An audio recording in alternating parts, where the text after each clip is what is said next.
Iyo umugore atwite, umubiri we burya ukeneye intungamubiri nyinshi zo kugaburira umubiri we ndetse n'uw'umwana uri mu nda. Bityo umugore utwite akenera kurya amafunguro atandukanye ndetse n'ibiribwa bitandukanye. Ibyo bikamufasha kuba umubiri we ubasha gukamuramo izo ntungamubiri ukeneye, dore ko burya ziyongera iyo utwite. Burya umubiri w'umugore uba ugaburira abantu babiri, umubyeyi ndetse n'umwana uri mu nda, kugira ngo abashe gukura neza. Ndetse burya demande y'ibiribwa ndetse n'intungamubiri zikenerwa mu mubiri iriyongera. Muri kino kiganiro rero niyo mpamvu twahisemo kukubwira ibiribwa bigera kuri 12 umugore akwiye kurya ku mafunguro ye, kubera ko birimo intungamubiri zitandukanye zituma abasha kumera neza ndetse n'umwana atwite akabasha kubona ibimutunga. Ni ibiribwa birimo amavitamine atandukanye, imyunyungugu itandukanye, yose y'ingenzi mu gutuma umwana akura neza ndetse no gutuma umubiri w'umubyeyi ukomeza kubona intungamubiri zihagije kandi z'ingenzi. Reka turebere hamwe rero ibyo biribwa. Ikiribwa cya mbere umubiri w'umugore utwite ukenera ni imboga rwatsi. Imboga rwatsi murazizi, ni amoko atandukanye, hari nka epinari, dodo ndetse n'izindi nyinshi cyane. Burya imboga rwatsi ni ingenzi ku mugore utwite kubera ko tuzisangamo vitamine B9 ndetse nazwi no ku izina rya folate. Iyi vitamine ikaba ari ingenzi cyane mu iremwa ry'ubwonko bw'umwana ndetse no mu iremwa ry'uruti rw'umugongo rw'umwana.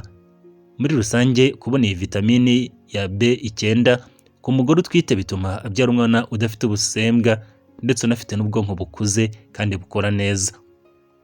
Imboga rwatsi nanone dusangamo ibinyabutabire bitandukanye nk'ubutare, calcium, vitamine D ndetse na vitamine K nazo z'ingenzi. Mu mboga rwatsi kandi tuzisangamo ibyitwa fibre bituma umubiri w'umubyeyi utwite ubasha gukamura neza intungamubiri ndetse bikanamurinda kuba yakwibasirwa n'indwara zitandukanye nka constipation. Muri rusange imboga rwatsi zirinda umubyeyi utwite kuba yagira uburwayi bwa anemie, zikomeza amagufwa ye ndetse n'ay'umwana uri mu nda, kandi zituma igogora ry'ibyo twariye cyangwa se ibyo yariye rikorwa neza. Imboga rwatsi rero burya ku mugore utwite ni ingenzi. Ashobora kuziteka mu buryo butandukanye nk'uko abandi bantu bazikoresha. Ndetse burya imboga rwatsi kuri we ni ikiribwa adakwiye kurenza amaso kandi kidakwiye kubura ku mafunguro ye ya buri munsi, kubera ko ari ingenzi cyane gutuma agira ubuzima bwiza ndetse n'ubw'umwana uri mu nda. Ikiribwa cya kabiri kidakwiye kubura ku mafunguro y'umugore utwite ni amagi. Burya amagi ni ingenzi cyane ku mugore utwite kubera ko burya amagi ari isoko nziza y'intungamubiri yitwa poroteyine. Nanone burya amagi dusangamo ibyitwa choline. Amagi rero burya atuma ubwonko bw'umwana uri mu nda buremwa neza kandi bukabasha gukura. Amagi nanone burya agabanya ibyago byo kuba umwana ashobora kuvukana uburwayi bufata cyane cyane ku ruti rw'umugongo nk'inyonjo ndetse n'ubundi nkabwo. Mu magi nanone dusangamo vitamine D, ikaba ari ingenzi cyane mu iremwa ry'amagufwa y'umwana uri mu nda. Amagi ushobora kuyarya nk'umureti cyangwa se ukayarya mu buryo busanzwe ukayatogoza. Ikiribwa cya gatatu ku mugore utwite ni amafi. Amafi burya ku mugore utwite ni ikiribwa cyiza. Amafi tuyasangamo ikinyabutabire ndetse n'intungamubiri zitandukanye, aho dusangamo nk'ibinure bya omega 3, bikaba ari ibinure byiza cyane ku mugore utwite. Ku mugore utwite rero burya ibinure bya omega 3 bifasha mu iremwa ry'umwana uri mu nda, cyane cyane ku bwonko bwe ndetse no gutuma amaraso ye abasha kuremwa neza ndetse akazakura abona neza kandi afite amaraso yaremwe neza. Nanone burya mu magi ndetse no mu mafi dusangamo vitamine D ndetse na poroteyine. Amafi rero burya ni ikiribwa cyiza ku mugore utwite, ngo byibuze kuyarya byibuze 2 mu cyumweru birahagije. Ikiribwa cya kane ku mugore utwite cyiza kandi akwiye kurya ni amata n'ibiyakomokaho. Amata n'ibiyakomokaho nka yogurt, cheese ndetse n'ibindi burya ni byiza. Aha twavuga na yawurute. Ku mugore utwite rero burya amata abamo calcium nyinshi na phosphore yewe na magnesium. Ndetse burya amata abamo na vitamine D, nayo ikaba ari ingenzi cyane mu gukura k'umwana uri mu nda ndetse no mu iremwa ry'amagufwa ye yewe n'amenyo ye. Cyane cyane burya nka yawurute ni nziza ku mugore utwite kubera ko idatuma amara ye abasha gukora neza, bikamurinda n'ibibazo bikunda gufata mu mara, cyane cyane byibasira abagore batwite nk'indwara ya constipation. Ikiribwa cya gatanu cyiza ku mugore utwite kandi akwiye kurya ni ibinyampeke birimo umuceri, birimo ingano ndetse n'ibindi byinshi bitandukanye. Yewe burya n'imikati ikoze mu ngano ku mugore utwite ni myiza, bibaye byiza yaba yikoreye mu rugo. Burya ibinyampeke bitandukanye ni byiza ku mugore utwite kubera ko tubisangamo ibyitwa fibre, tukabisangamo vitamine zo mu bwoko bwa B, tukazibisangamo ubutare ndetse n'imyunyungugu itandukanye nka magnesium ndetse na selenium. Izo ntungamubiri zose zikaba ari ingenzi cyane kubera ko zituma umubiri w'umugore utwite ubona imbaraga kandi ukabasha no gucagagura ndetse no gusya neza ibyo twariye bigakamurwamo intungamubiri. Cyane cyane nk'ibyo biribwa by'umwihariko bibasha kuvura indwara zitandukanye nka constipation, cyane cyane zikunda kwibasira abagore batwite. Muri rusange rero ni byiza cyane ku mugore utwite. Ikiribwa cya gatandatu cyiza ku mugore utwite ni avoka. Burya avoka ku mugore utwite ni nziza. Avoka burya tuyisangamo ibinure byiza bituma umubiri we ubasha gukuza neza umwana uri mu nda. Muri avoka dusangamo folate ariyo twise vitamine B9. Muri avoka dusangamo potassium nyinshi ndetse n'ibyitwa fibre. Nk'ubu nk'umunyungugu wa potassium dusanga muri avoka ugabanya ibibazo byo kuba amaguru y'umugore ashobora kumva murya cyangwa se gufatwa n'imbwa, kandi bikunda kuba ku bagore benshi batwite. Avoka kandi itanga ibinure byiza bifasha mu iremwa ndetse no mu ikura ry'ubwonko bw'umugore utwite. Avoka ashobora kuyirya mu buryo butandukanye, ashobora kuyishyira ku biryo, ashobora kuyikoramo salade, ashobora kuyikoramo nk'amasandwiche, kuyishyira ku masandwiche ndetse n'ibindi. Ikiribwa cya karindwi cyiza ku mugore utwite akwiye kurya ni ubunyobwa, ariko mu bunyobwa hano hazamo na chia seeds, ibyitwa walnuts ndetse n'ibyitwa flax seeds ndetse n'ibyitwa almond. Ibyo byose bikaba ari biribwa, cyane cyane ariko ubunyobwa nibwo buboneka cyane. Burya ubunyobwa ni bwiza ku mugore utwite kubera ko tubusangamo ibinure byiza. Uzareba ariya mavuta yo mu bunyobwa kuriya nyine ubona bufite amavuta, ariya mavuta ni meza ku mugore utwite. Ubunyobwa kandi dusangamo proteine ndetse n'ibyitwa fibre. Si ibyo gusa kuko mu bunyobwa dusangamo n'imyunyungugu y'ingenzi nka magnesium, zinc ndetse n'ibindi. Hari n'ubunyobwa burya bubamo omega 3. Ibyo byose bikaba ari ingenzi cyane ndetse zikaba ari intungamubiri z'ingenzi ku mikurire y'umwana uri mu nda ndetse no gutuma abasha kuremwa neza, akazakura ameze neza ndetse no ku mubiri w'umugore utwite. Ikiribwa cya munane cyiza ku mugore utwite kandi akwiye kurya ni ibijumba ndetse n'ibirayi. Burya ibijumba n'ibirayi tubisangamo beta carotene. Beta carotene ni ubwoko bwa proteine A dusanga mu bintu bimera cyangwa se mu bintu nyine by'ibimera.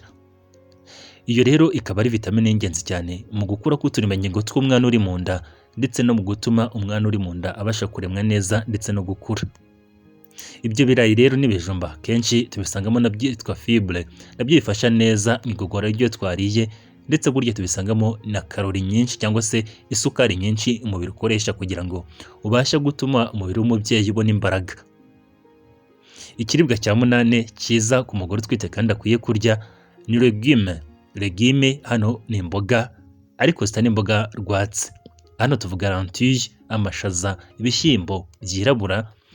Ibyo byose bikaba nabyo byafatwa nk'imboga, cyane cyane nk'amashaza cyangwa se amajeri, amashaza mabisi. Burya ibyo biribwa ni byiza ku mugore utwite kubera ko tubisangamo proteine, tukabisangamo ibyitwa folate ndetse n'ubutare bwa fer, kandi tubisangamo fibre. Ibyo byose bikaba ari ingenzi cyane mu ikorwa ry'amaraso y'umwana ndetse n'ay'umubyeyi nyine. Ibyo bigatuma umubyeyi ubirya abyara afite amaraso ahagije kandi bikamurinda indwara nka constipation. Twavuze ko constipation ari indwara y'impatwe ikunda kwibasira abagore benshi batwite. Ibyo biribwa kandi burya bibasha gutanga intungamubiri zituma umwana uri mu nda aremwa neza, akabasha gukura neza. Ikiribwa cya 10 cyiza ku mugore utwite akwiye kurya ni inkeri. Inkeri hano tuvuga ni inkeri nyine zisanzwe muzi, fraise, strawberries ndetse n'izitwa raspberries. Hano wavugamo inkeri, ubututu ndetse n'ibindi bintu nkabyo. Muri rusange rero ibyo nabyo bikaba ari ingenzi cyane kubera ko tubisangamo ibinyabutabire byitwa antioxidant, tukabisangamo vitamine C, tugasangamo ibyitwa fibre yewe n'amazi. Nk'ubu nka vitamine C dusanga mu nkeri ifasha mu gutuma ubutare bwa fer bwinjira mu mubiri cyangwa se umubiri uwukamura mu byo twariye. Ndetse vitamine C inafasha mu kuzamura ubudahangarwa bw'umubiri, bityo ugasanga birinda umugore kurwaragurika ndetse no kwibasirwa n'uburwayi bwa hato na hato. Murabizi ko iminite y'umugore cyangwa se ubwirinzi bw'umubiri we bucika intege, ukazasanga nk'umugore utwite akunda kurwaragurika cyangwa se kuzahazwa n'uburwayi bwa hato na hato. Bityo ku mugore utwite ni byiza cyane kuba yarya bene ibi biribwa kubera ko bizamurinda kurwaragurika ndetse bitume agira umubiri mwiza cyane. Ikiribwa cya 11 umugore utwite akwiye kurya ni inyama. Ashobora kurya inyama z'inka, inyama z'inkoko, inyama z'urukwavu ndetse n'izindi zitandukanye. Burya inyama ku mugore utwite ni nziza.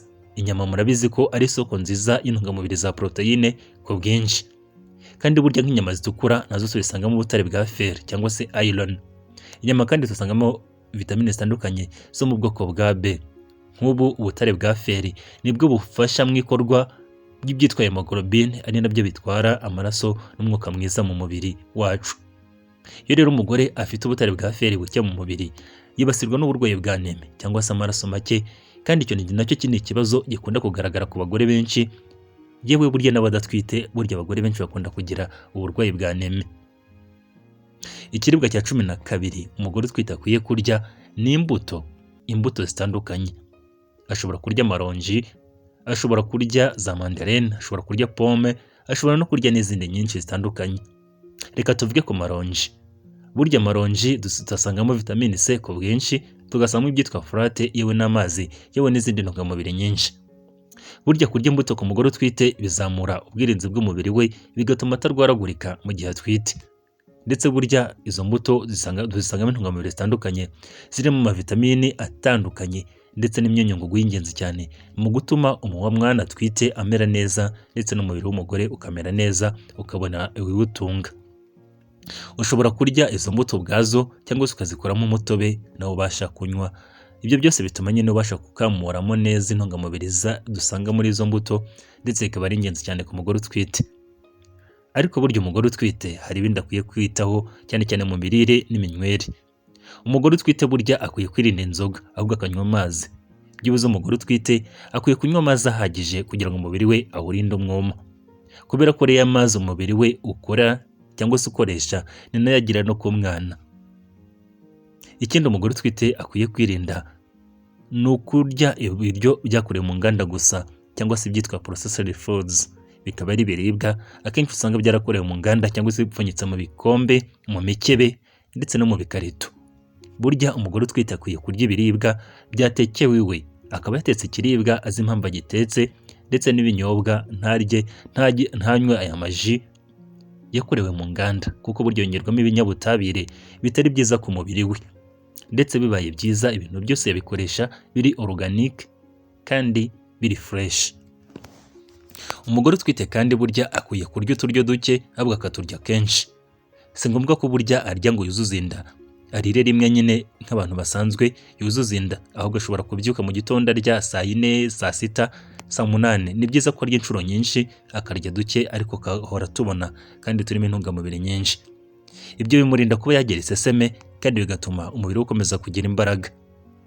Umugore utwite burya iyo amaze igihe kinini atarya cyangwa se amasaha menshi atarya, yumva umubiri we wacitse intege ku buryo ashobora no kwikubita hasi kubera isukari nkeya iri mu maraso. Ibyo rero bikaba ari ingenzi cyane ko ahora arya. Burya no mu gitondo umugore utwite yagakwiye kuba abyuka agira ikintu afata, yewe no yakumva na saa 6 z'ijoro ashonje cyangwa se saa 8 akaba yabyuka agafata nk'umuneke.